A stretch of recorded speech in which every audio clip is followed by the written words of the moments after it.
And if you're headed to South Haven, Mississippi, or maybe you call that area home, you will want to stop by the Silo Square Town Center and pop into the Magnolia House.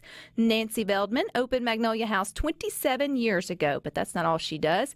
She's an author, she's a pianist, she's a watercolor artist, but my favorite, she's a promoter of all things creative, and we welcome her here on Good Things today. Welcome, Nancy. Hey, how are you doing? It's good to have you here, and it's good to share your story. So let's start 27 years ago. What inspired you to start the Magnolia House? Well, I was given the opportunity after I remarried to open a gift shop. Had never done retail before. I actually worked on a cattle ranch for 8 years doing embryo transfer. So I opened this cute little shop in a fishing village in Grayton Beach, Florida, right outside of Destin. Didn't know what I was doing, just thought it would be just a great shop for women. And I had no idea that I would be given some talents after 40 years old that could change my life and maybe the lives of others. It's been a powerful journey. Well, your career obviously took a turn by opening up the Magnolia House to start with, but then you started to explore some of your own creative outlets. Was it the artists that you connect with there, showcasing them within the Magnolia House that inspired you to maybe test out your drawing or painting or musical talents, or did something else sort of lead you to do that? Well, the art came first. I was painting watercolors at my store and selling them right off the pad. And I had not done that before. And I just got my talent increased with it. The more I did it, I sold probably 8,000 watercolors. But my father passed away about 25 years ago. And the day they buried my father, I started hearing music in my head. I've heard over 100 songs for the piano and have released 10 CDs. And that music went into 500 hospitals and cancer centers across America. Wow. And listening to your music, Nancy, it sounds like you have a very distinct sound, which is more calming and sort of peaceful. Do you feel like that comes from a certain place, or is that intentional? I'm definitely know it was God. I felt it that day, even though I didn't know God worked that way. Certainly not in my life, but it has touched people in ways that I couldn't do. I'm not that good of a pianist, and so it's been astounding to me how we can be used by God, even though we may feel like we're even broken or not that great, and He does it all. He does it all for us. So it's altered my view on God and how He works in our lives every day. When did you first sit down to a piano? Because I know in the original Magnolia House, I think there was a white grand piano that was sort of center stage for the shop. And does it have a story behind it? Well, when I first opened the store, I didn't have a piano in there. And it was after I started hearing the music that we actually found a white piano and moved it in the store. And I had told people the first year I opened that one day I would have a white piano in the store, but I wasn't sure why I was saying that. But I was a little prophetic and didn't realize it because lo and behold, I did get a white piano in there and I actually had music to play on it. Did you ever play concerts in your own Magnolia House store on the white piano? I did play some songs, and we held concerts out in the front of the store outside. I had a violinist and a celloist or guitarist pop in every once in a while, and we would do a spontaneous concert, and maybe 400 people would show up, and it would be tourists. And the odd thing is, when the Lord gave me this talent, He did not give me the desire to play in front of people. So I've had to force myself to play, and I did it because I saw how it affected people. Well, now you mentioned you have 10 CDs later, several songs, and it's making its way into some of the places where people need the most comfort and care. I would say over the last couple of years, that would be something that we could all use a little bit of more of. It's just for peaceful and calm music. But that's not all you do, Nancy. You also found your way into writing. So if I get this right, you're a successful watercolorist, painter, and then a pianist. Right. And then did the writing come in terms of writing books and novels and such? About 11 years ago, I wrote my first book. I think I was watching television and it just got the name of a book in my head, and went to my computer and typed the name of the book and chapter 1, and I wrote that book in 3 months. And it took, it takes about 8 months to get it published, but so I just about did a book a year. So I've done 9 novels, and I have a 10th one started. It So I had sounds no like idea I could write. It sounds like you're fearless in a way, Nancy. I mean, many listening to Good Things have dreams and visions of putting out a CD or even just selling a piece of art. Many will paint and then just offer it, as a gift, or just enjoy it in their own home, or they keep it hidden and private. And same thing with writing. But it feels like when you are good at connecting with getting a call and then taking the steps and seeing it through. Do you give credit to anyone else in your life for that kind of courage? I think my father, watching my father encouraged me to try new things and not be afraid. But I'd like to encourage anyone listening, if you feel an urge to do something, you need to do it and not put it off, because we don't realize how we affect other people. By our talents, and they're given to us for a reason, and not to just use in our home. So I guess after I saw how the music affected people, it made it a little easier to put my writing out there, because it is nerve-wracking. You feel like you're not good enough, or who would want to read what I write, but it's kind of baby steps, and you got to take that first step. And then you have the first chapter, and then you have the first book, and then you have a series. So 9 novels. I mean, that is fiction. Is it sort of life imitating art by then, Nancy, or art imitating life, or however they say it in your novels? Well, I think every author pulls from their own life, all the characters they've met, and I'm 72 years old, so I've met a lot of people in my life, and so I certainly did pull from all of my experiences to write these books, and a lot of study. But there's a lot more in us than we think, and then for God to bless it just makes it a little easier on us to go forth and do more things. I don't think I'm through yet. I'm excited to see what's coming next.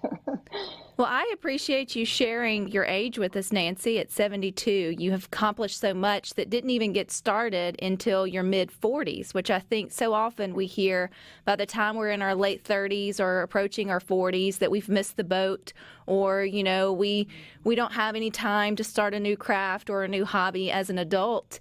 And to be honest, when you think about writing novels, you have the best stories by the time you've made it, into your 60s or 70s and really seen the world and had those life experiences.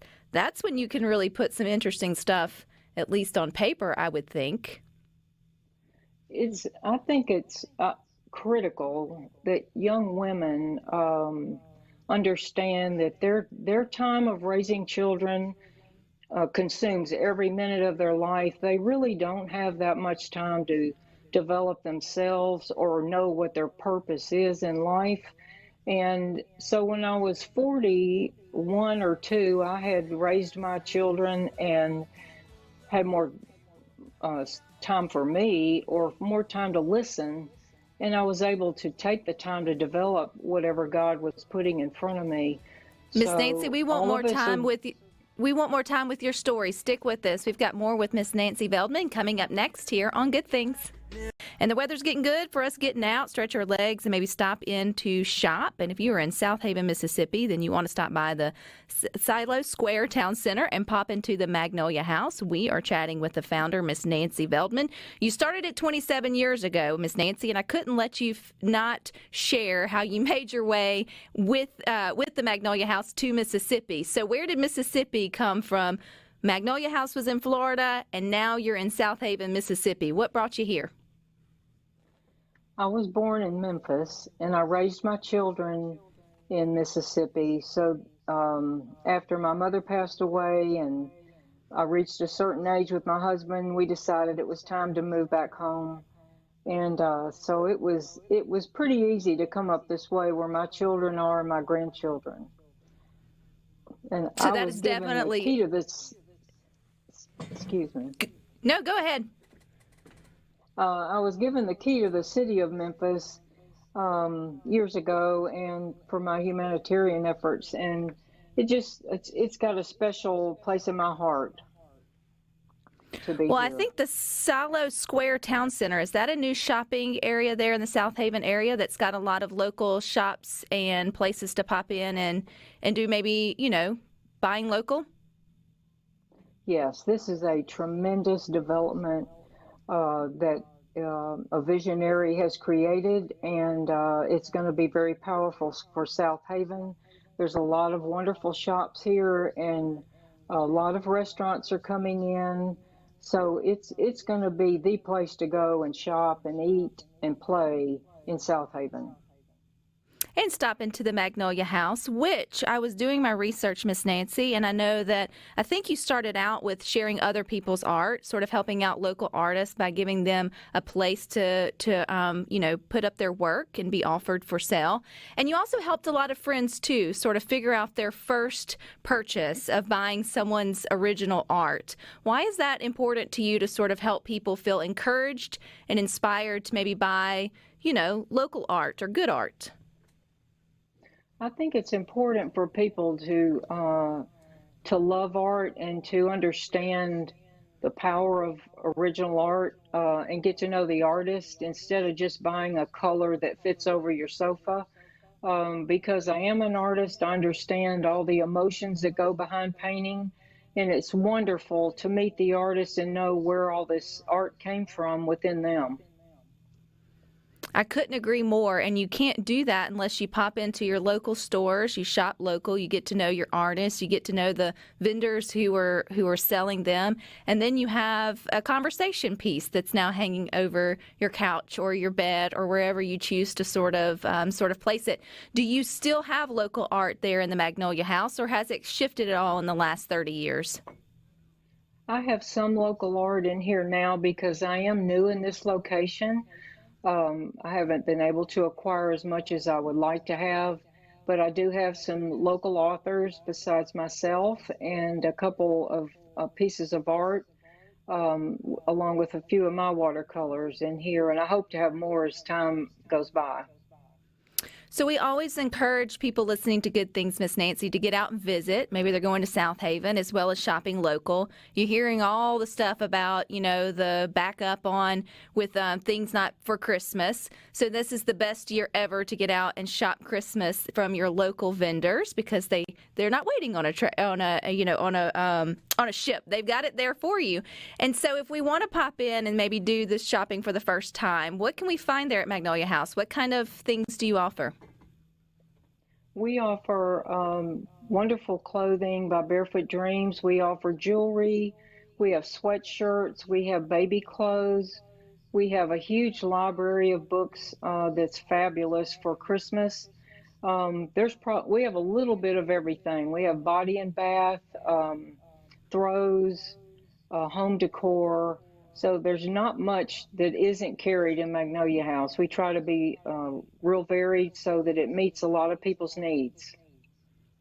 You can also shop online, too. Maybe if you're not making it up to South Haven anytime soon, but you're interested in supporting still a local business, then how do they shop online, Miss Nancy?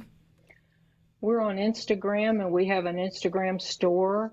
So you could shop magnoliahousestore.com, and we post almost everything we have in the store on that site. I don't want to miss what you were sharing with us on Good Things before we ended our first break, Nancy, and that was talking to moms specifically about there are seasons in your life, right? There's a season of having small children, and they take up time, and then there's a season of having school-age kids and all their activities, which takes up time. And for moms specifically, we feel like sometimes our hobbies, our dreams, our desires, they get put on the back burner. But we often forget that maybe there's a whole nother chapter awaiting, the empty nest. For that can be like reigniting the dreams and the visions that we had and not to let those go. So, what do you say to that? You're living proof of it. I mean, you got started with all of your major writing, painting, music at the age of 44 and still going. So to me, that's incredibly inspiring. So what is your message to moms?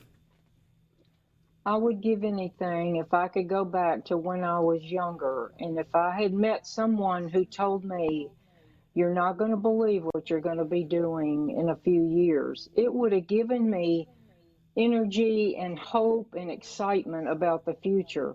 So I want that for the young women listening and everybody I run into. I try to encourage them, you don't know what the rest of your life's going to be like. It could be, it's going to be far greater than what you dream. I don't think I could have dreamed big enough to compare to what's happened in my life. And that could happen to anybody. So we can't think small. We can't become hopeless and just give up. It's right at our fingertips. We just need to listen and then act. I couldn't have done any of this if I had just sat there waiting. So it is important to do the work yourself, but God's there to lead you and give you the ability. I'm really excited to see what some of these young people do that will be far greater things than I've ever done. It's a beautiful thing to see a life develop. Well, you get to watch your grandkids now grow up there in South Haven, and you get to continue on with Magnolia House, which we're excited that you brought it to Mississippi. Did you bring the big white piano, the grandbaby piano? Is it in the Magnolia House there in South Haven? That piano did not hold up in that salt air, so we traded that in for a 7-foot grand Yamaha, which is in my store right now, and it's got a beautiful tone to it. So I'm thankful to have it. Do you ever sit down to it, Miss Nancy, and maybe play a little tune for your shoppers or those that are walking by and visiting? I do that. Yes, I do. On occasion, I'll sit down and play a couple songs for people that are in here, and that's a joy to be able to share things like that with people, and hopefully it gives them a sense of peace. And I know you share all of your music on YouTube and the internet so people can listen before they purchase, if they choose to purchase, or just to enjoy the calming sounds that you produce. Where can we find all of that, Miss Nancy? I'm on iTunes, YouTube, Amazon, and then they can also see it on that Instagram shop. So I'm pretty available. What about your novels? What's the last title of your last novel? My last book was The Legend of Harry Downs, and I actually have one right here that's Saints and Vagabonds. It's about a story. I fed the homeless in Destin for 2 years, so this is a powerful book about giving. And can we find all of that too on your website or Instagram account? It's on our Instagram account. My books are on Amazon along with the music. So all of this can be purchased, or just call us and we'll be glad to ship it to you. So what are you working on right now? Is it painting, piano, or writing? Right now I'd like to finish this 10th book. And I've got some watercolor paper sitting out at my home, glaring at me. So I'm kind of itching to paint again. So who knows what I'm going to be doing next? Well, Miss Nancy, if you are ever in the central Mississippi area, please stop by. You're welcome into the Good Things studio. We encourage everyone to get out and visit the Magnolia House there in South Haven or online. It's been a pleasure getting to know you. I appreciate your time. Thank you so much for having me. All righty, you guys stick with us. We've got more good things for you coming up next.